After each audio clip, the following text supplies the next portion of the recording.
لقد كان لكم في رسول الله أسوة حسنة لمن كان يرجو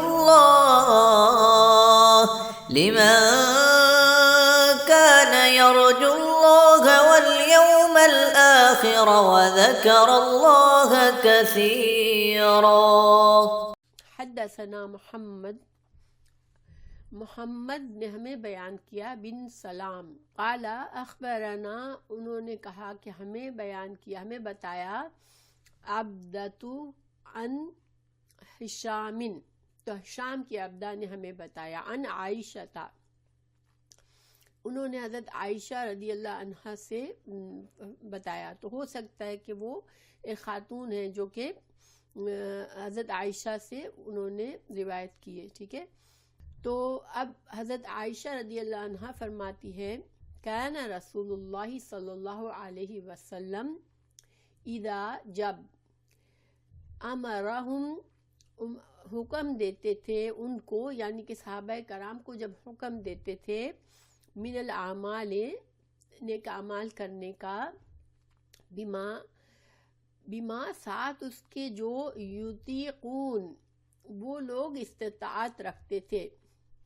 اب اس کا کیا مطلب ہوا کہ آپ صلی اللہ علیہ وسلم جب اپنے صحابہ کرام کو کچھ کرنے کا حکم دیتے تھے تو آپ صلی اللہ علیہ وسلم ان کو ان کی استطاعت، ان کی قوت کا اندازہ کرتے ہوئے دیتے تھے کہ یہ بندہ کس قابل ہے، اور جنرلی اسلام کے احکامات جو بھی بتائے ہمیں آپ صلی اللہ علیہ وسلم نے، وہ سب اس میں اس بات کا خیال رکھا کہ انسان کی وسعت سے زیادہ کے نہ ہو کام، ٹھیک ہے۔ یعنی آپ صلی اللہ علیہ وسلم آسانی کو پسند کرتے تھے، ہاں آپ صلی اللہ علیہ وسلم آسانی کو پسند کرتے تھے اپنے لیے بھی اور امت کے لیے بھی۔ آپ صلی اللہ علیہ وسلم فرماتے بھی تھے کہ میں اگر مجھے دو کاموں میں سے ایک کام کو چوز کرنا ہوتا ہے تو میں آسان کام کو پسند کرتا ہوں، ٹھیک ہے۔ تو ہمارا دین، یہ اس میں سب سے پہلی بات یہ کہ حضرت عائشہ رضی اللہ عنہا کی ذہانت کا پتہ چلتا ہے ہمیں۔ انہوں نے ایک لفظ کا اضافہ کر دیا، اگر وہ فرماتے کہ آپ صلی اللہ علیہ وسلم جب بھی صحابہ کرام کو احکامات دیتے تھے اور پھر پوری حدیث بیان کرتے تو یہ خاص فائدہ نہ حاصل ہوتا۔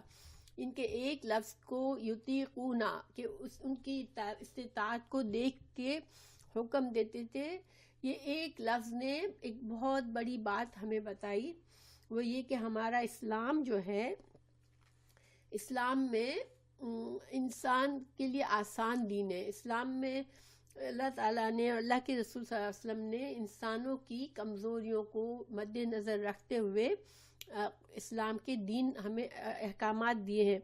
اللہ سبحانہ تعالیٰ نے بھی فرمایا لا یکلف اللہ نفسا الا وسعہا، کہ اللہ سبحانہ تعالیٰ کسی بندے پر اس کی وسعت سے زیادہ کا بوجھ نہیں ڈالتا، ٹھیک ہے۔ اور آپ صلی اللہ علیہ وسلم بھی یہی طریقہ کرتے تھے، آپ صلی اللہ علیہ وسلم امت سے بہت محبت کرتے تھے، رحمت للعالمین ہے، اور انشاءاللہ آخرت میں بھی وہ اپنی امت کے لیے بہت فائدے اور اجر کا، فائدے کا اور آسانی کا ہی ذریعہ بنیں گے انشاءاللہ۔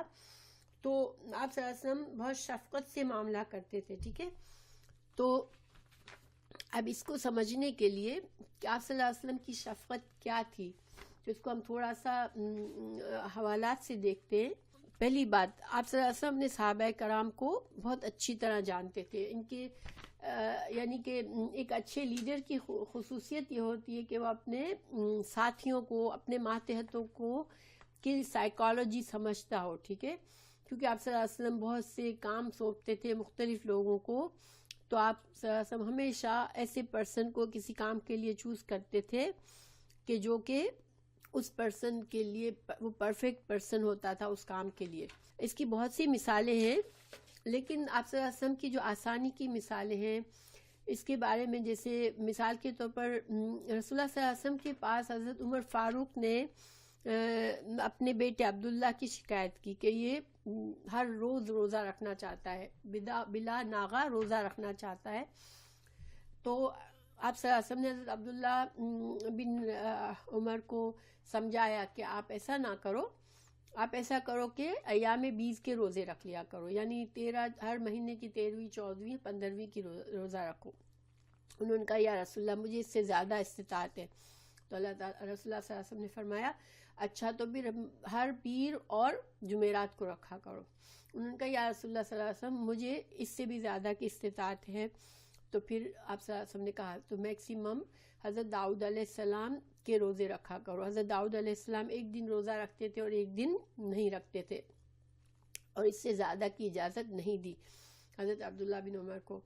تو حضرت عبداللہ بن عمر سے ایک قول بھی ثابت ہے کہ جب آپ کی بہت عمر بڑھ گئی تو آپ کو یہ بات یاد آئی تھی کہ میں نے اپنے اوپر سختی کی، اب مجھے احساس ہوتا ہے، کیونکہ انسان ہمیشہ ایک جیسا نہیں رہتا نا، انسان کو ہمیشہ دین میں اور ہمارے دین میں دوام چاہیے۔ آپ صلی اللہ علیہ وسلم نے، اللہ سبحانہ تعالیٰ نے بھی قرآن میں ہمیں یہ سکھایا ہے کہ اگر ہم فرضی عبادات تو جتنی اللہ نے مقرر کی ہے وہ کرنی ہے، لیکن اس میں بھی رخصتیں رکھی ہے اپنی انسان کی بیماری یا انسان کے حالات کے لحاظ سے۔ لیکن نفلی عبادات میں کیا پسند کیا گیا ہے کہ چاہے تھوڑا سا کرو لیکن دوام کے ساتھ، ہمیشگی کے ساتھ کرو۔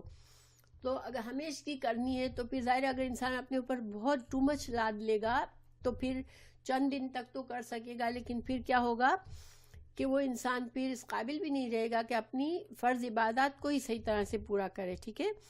کیونکہ اگر ایک انسان سپوز ساری رات کا جاگا ہوا ہے، نفلیں پڑھ رہا ہے، اب فجر کا ٹائم ہوتے ہی اس کی اچانک آنکھ لگ گئی، اتنا تھکا ہوا ہے کہ فجر کا ٹائم مس ہو گیا، تو یہ اس کے لیے فائدہ مند نہیں ہے، ٹھیک ہے؟ تو انسان کو عبادات، نفلی عبادات میں بھی انسان کو بیلنس اگر رکھتا ہے، ایک چھوٹی سی چیز چوز کر کے اس پر استقامت کرتا ہے تو اس کا زیادہ اجر ہے، بجائے اس کے کہ ایک دن بہت کر لیا تو پھر دوسرے دن فرض عبادات میں بھی کوتاہی ہو گئی۔ تو یہ رویہ اسلام میں پسندیدہ نہیں ہے۔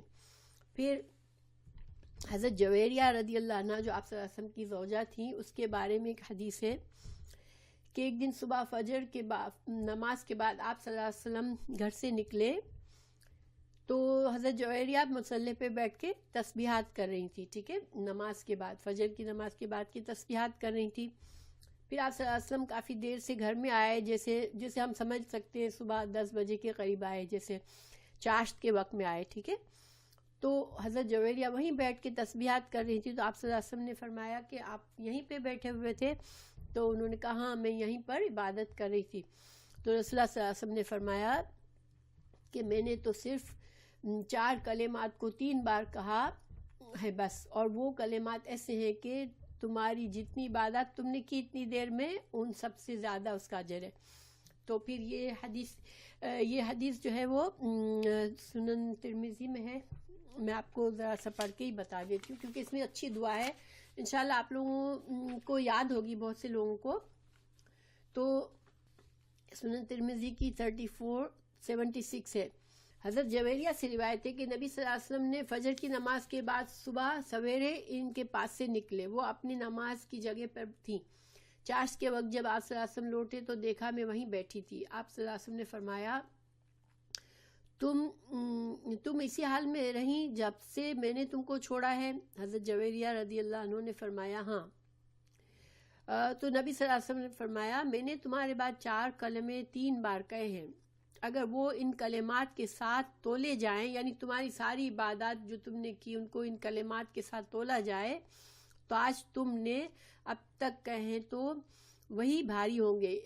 وہ کلمات کیا ہیں؟ سبحان اللہ و بحمدہ عدد خلقہ ورضا نفسہ وزینت عرشہ ومداد کلماتہ۔ یہ صبح شام کی دعاؤں میں ہے، صبح 3 بار صبح فجر کے بعد اور 3 بار انشاءاللہ عصر کے بعد سے لے کر ہم دیر تک سونے سے پہلے تک پڑھ سکتے ہیں ان کو۔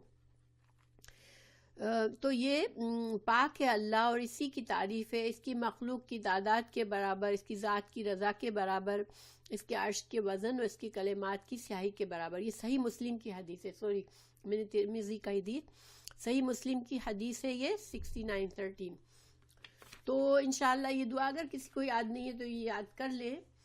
مگر اس سے ہمیں پتہ کیا چلا کہ آپ صلی اللہ علیہ وسلم نے دیکھا کہ ان کی وائف نے اتنی محنت کی عبادت میں، تو ان کو بجائے اس کے کہتے اچھا اسے کیا کرو، اسے بہت اچھی بات ہے، کہ بجائے کیا فرمایا کہ یہ کلمات تم پڑھو تو تمہارا اس کا اجر و ثواب اور بڑھے گا. اور یہ صرف 3 کلمات پڑھنے میں کتنی دیر لگتی ہے نا، 3 بار یہ تسبیح. تو آپ صلی اللہ علیہ وسلم کا ایک انداز پتہ چلتا ہے کہ آپ ہمیشہ آسانی کی چیز بتاتے تھے. ٹھیک ہے. اسی طرح ایک حدیث ہے کہ 3 صحابہ جو تھے وہ آ کر آپ صلی اللہ علیہ وسلم کے اعمال کے بارے میں پوچھا کہ آپ کا کیا معمول ہے، یعنی نفلی عبادت آپ کس حد تک کرتے ہیں. تو جب حضرت عائشہ نے ان کو بتایا تو انہوں نے کہا کہ ان کو جیسے کم لگا، ان کو لگا کہ یہ تو بہت زیادہ نہیں ہے، ہم تو اس سے زیادہ کر سکتے ہیں. تو انہوں نے کہا کہ رسول اللہ صلی اللہ علیہ وسلم کم کرتے ہیں شاید اس لیے کہ اللہ نے ان کو فرمایا ہے سورہ فتح میں، کہ سورہ فتح کی آیت نمبر 2 میں کہ اللہ تعالیٰ آپ کے جو ہے جو بھی ماضی کے اور جو بھی آئندہ سارے گناہ اللہ تعالیٰ معاف کر دے. اس پر انہوں نے اندازہ لگایا کہ اگر ہم تو بہت گنہگار ہیں اور اللہ نے ہمیں پرومس بھی نہیں کیا کہ ہمارے گناہ خود بخود معاف ہو جائیں گے، تو ہم کو اور زیادہ نفلی عبادات کرنی چاہیے. ایک نے کہا میں ساری رات نمازیں پڑھا کروں گا، دوسرے نے کہا میں ہمیشہ روزے رکھوں گا، تیسرے نے کہا کہ میں جو ہوں عورتوں سے بالکل کنارہ کش ہو جاؤں گا. آپ صلی اللہ علیہ وسلم کو جب یہ بات پتہ چلی تو آپ بہت ناراض ہوئے، اور آپ صلی اللہ علیہ وسلم نے فرمایا کہ خبردار، اللہ کی قسم میں تم میں سب سے زیادہ اللہ سے ڈرنے والا ہوں، اور اس کا سب سے زیادہ خوف، اللہ کا سب سے زیادہ خوف میرے دل میں ہے، لیکن میں روزے رکھتا بھی ہوں اور چھوڑتا بھی ہوں، اور رات کو نماز بھی پڑھتا ہوں اور سوتا بھی ہوں، اور عورتوں سے میں شادی بھی کرتا ہوں. بس یہ سارے کام ہی میری سنت ہیں، اور جس نے میری سنت سے اعراض کیا پس وہ مجھ میں سے نہیں ہے، یعنی مجھ سے اس کا تعلق نہیں. یہ بخاری اور مسلم کی حدیث ہے. تو یہاں بھی آپ صلی اللہ علیہ وسلم نے آسانی کا پہلو بتایا، ٹھیک ہے، اپنے صحابہ کرام کو. اچھا، یہاں پر ایک ایڈیشنل بات ہمیں پتہ چلی کہ اللہ تعالیٰ نے رسول اللہ صلی اللہ علیہ وسلم سے فرمایا سورہ فتح میں کہ اللہ تعالیٰ آپ کے جو سارے گناہ اللہ سبحانہ تعالیٰ آپ کے لیے معاف کر دے گا. تو اس کے بارے میں علماء نے کچھ باتیں کہی ہیں، کیونکہ لِيَغْفِرَ لَكَ اللَّهُ مَا تَقَدَّمَ مِن ذَنبِكَ وَمَا تَأَخَّرَ. تو علماء نے اس کے غفرہ کا معنی ہوتا ہے چھپا دینا، پردہ رکھنا. تو علماء نے اس کے 2 معنی دیے ہیں. ایک تو یہ کہ اللہ سبحانہ تعالیٰ نے انبیاء کرام کو معصوم رکھا ہے، یعنی گناہوں سے، ان کے گناہوں کے اور ان کے بیچ میں پردہ رکھا ہے. تو غفرہ کا معنی کیا ہے کہ ان کے لیے گناہوں کو چھپا دیا ہے اللہ تعالیٰ نے، تو وہ گناہ نہیں کرتے. دوسرا معنی یہ لیا گیا کہ گناہوں کی سزا کو ان کے لیے چھپا دیا ہے، یعنی کہ غفرہ سے مطلب پردہ، تو گناہوں کے اوپر پردہ ڈال دیا ہے. تو بہرحال یہ دوسری حدیث سے ثابت ہے کہ اللہ سبحانہ تعالیٰ انبیاء کرام کو گناہوں سے بچاتا ہے، ان کو معصوم رکھتا ہے، کیونکہ ان کو نمونہ بننا ہوتا ہے لوگوں کے لیے، اور ان کے لیے میکسیمم اپنی ساری انرجی، قوت، سارا ایمان، ان کو بیسٹ ایمان رکھنا ہوتا ہے تاکہ وہ امت کی اصلاح کا بڑا عظیم کام کرتے ہیں.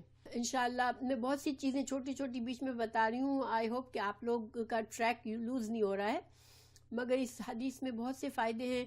یہ حدیث امام بخاری نے صرف ایک ہی جگہ پر بیان کی ہے، اور اس حدیث کے بارے میں جو حدیث کی شرح جنہوں نے لکھی ہے امام حنبل نے، انہوں نے کہا کہ امام بخاری کے علاوہ ان کی نظر میں کسی اور کی حدیث یہ نہیں گزری، یعنی امام بخاری نے اکیلے نہیں اسی حدیث کے بیان کیا ہے. اسی لیے میں آپ کو چھوٹی چھوٹی ہر بات پر روک کے اس کے فائدے اور نقصان بتا رہی ہوں انشاءاللہ. تو آپ لوگ، آئی ہوپ کہ آپ کے لیے ایزی ہے، سمجھ رہے ہیں، آپ لوگ فالو کر رہے ہیں انشاءاللہ. اب حضرت عائشہ نے فرمایا کہ بندوں کی استطاعت کے مطابق رسول اللہ صلی اللہ علیہ وسلم ان کو احکامات دیتے تھے. پھر جب آپ صلی اللہ علیہ وسلم ایسا کرتے تھے تو قالو، انہوں نے کہا، یعنی آپ صلی اللہ علیہ وسلم کے صحابہ کرام نے کہا، انا، بے شک، لسنا، نہیں ہیں ہم، کہیئتی کا، آپ کی طرح کے، حیت ہم اردو میں بھی بولتے ہیں نا.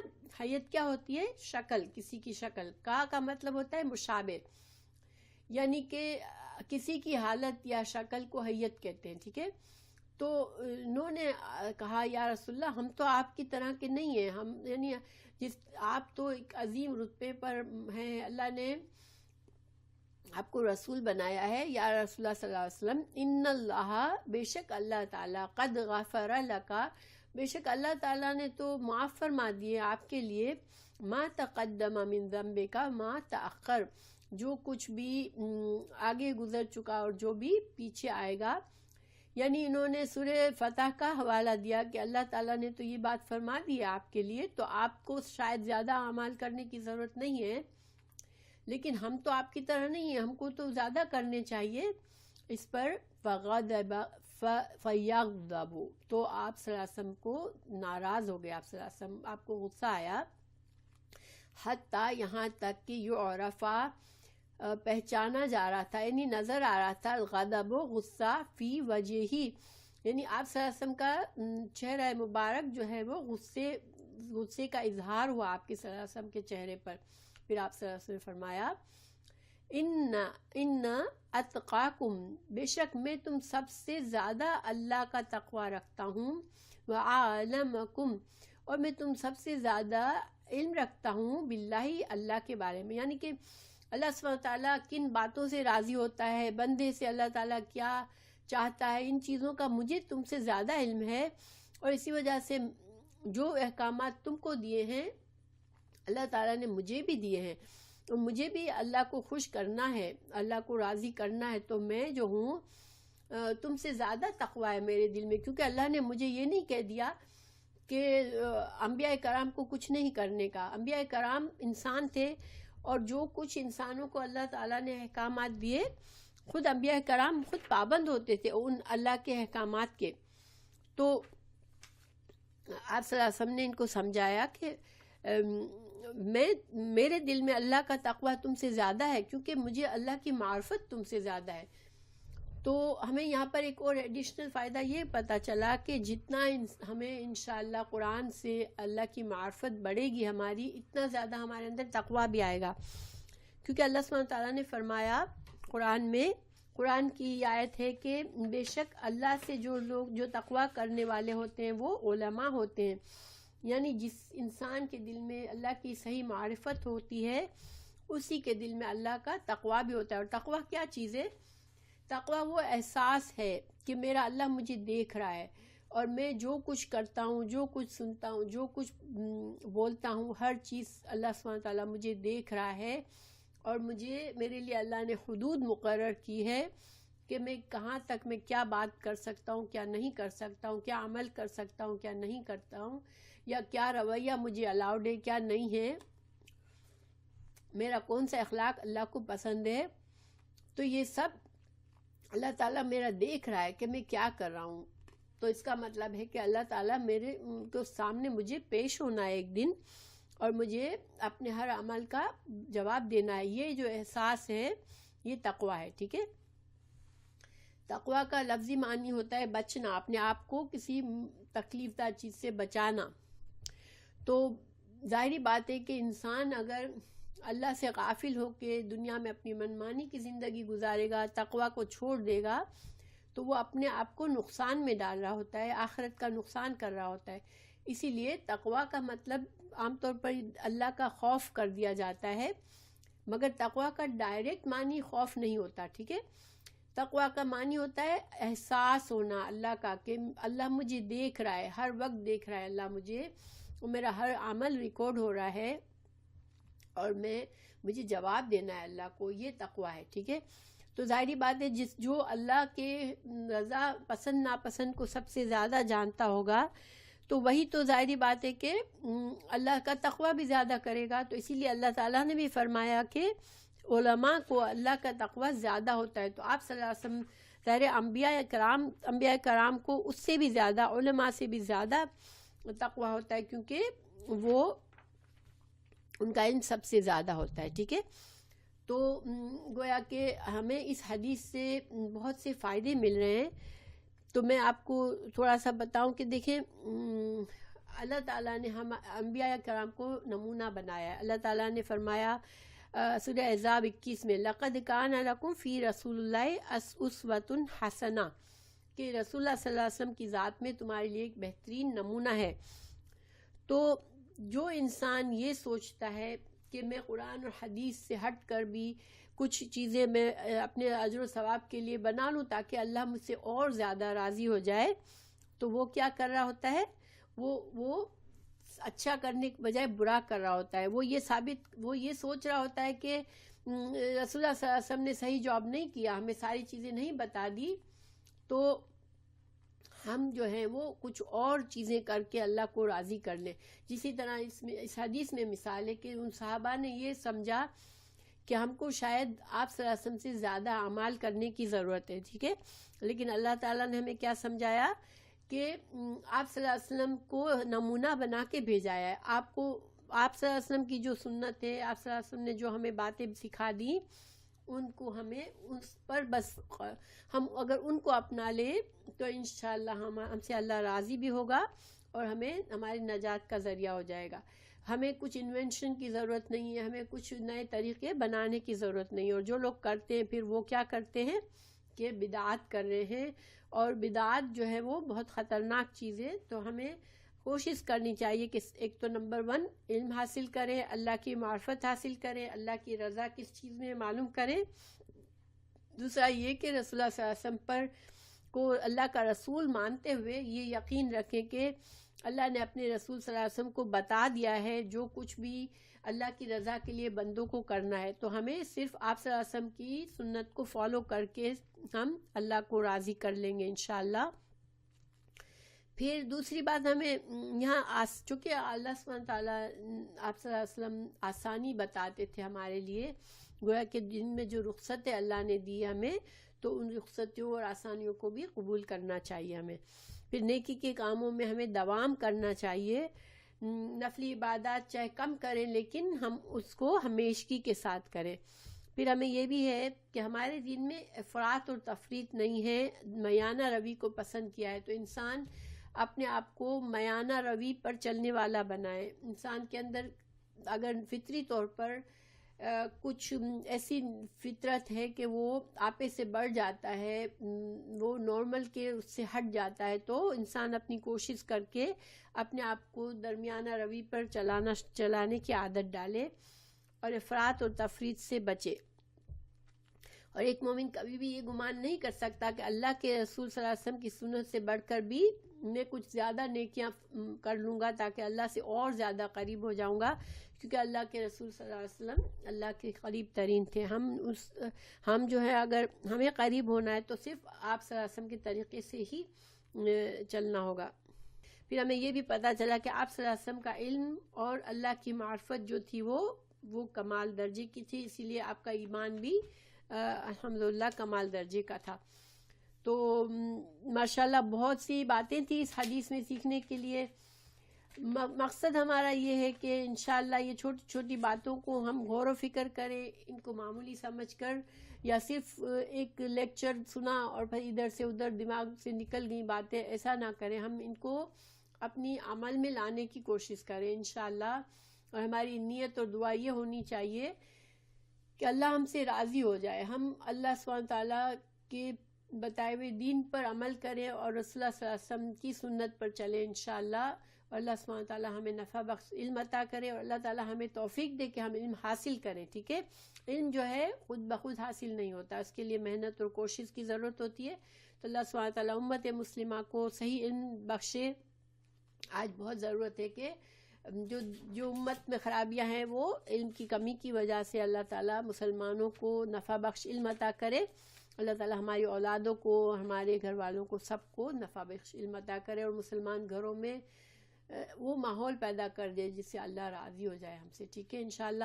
لقد كان لكم في رسول الله أسوة حسنة لمن كان